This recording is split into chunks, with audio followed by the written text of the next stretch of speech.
Streets of Edinburgh, Grandpa and Me, podcast serial by Valueversity, episode 36, Shariq Ali. The old man was busy playing the bagpipes. He was wearing a green kilt, Scottish traditional men's skirt.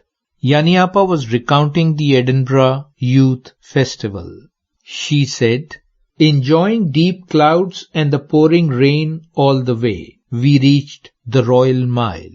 The soothing melody of the bagpiper enchanted us. The Royal Mile is a 1 mile long chain of streets in the old part of the city. On both sides are hundreds of years old majestic buildings of historical importance. Many monuments and statues here and there.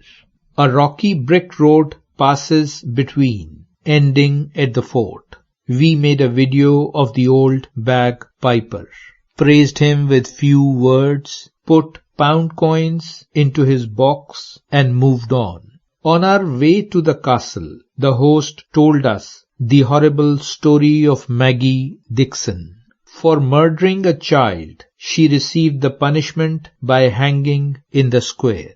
The doctor pronounced her dead after execution. The body was being taken to the cemetery on a horse-drawn carriage when she got up alive. The entire square became deserted in an instant. Twice the death penalty for a crime is not possible.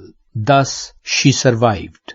Then the story of a murderer named Burke, who killed 16 innocent people and sold their bodies for dissection at a medical school for some money. He was finally arrested and sentenced. We then reached the castle and saw the city from its height.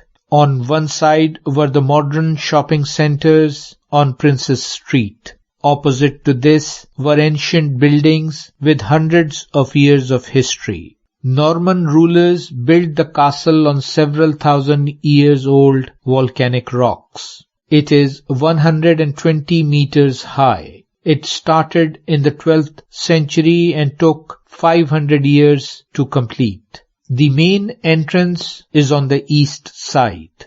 The castle has a natural landing and a dug trench on the remaining 3 sides. Because of this, it could have been very difficult to attack. Bailey is the lower and wider part of the castle, where ordinary soldiers and servants lived, and there were residences, mess, and weapons warehouses. Keep is the most important and highest part. Ruler used to live there. During the Anglo-Scottish Wars in the 12th to 14th centuries, each side lost and conquered it on various occasions. Then it became an arsenal in the 15th century and a prison in World War I. I interrupted and asked, "What did you learn from this international fair?" I saw colleagues of different colors, races, religions, and societies working together, living despite differences of opinion. And it gave me a firm belief that any ideology, social norm, or religion cannot be true if it denies this universal human equality, love, and harmony. This diversity in life is the will and perfection of the Creator. To be continued. Valueversity. Shariq Ali.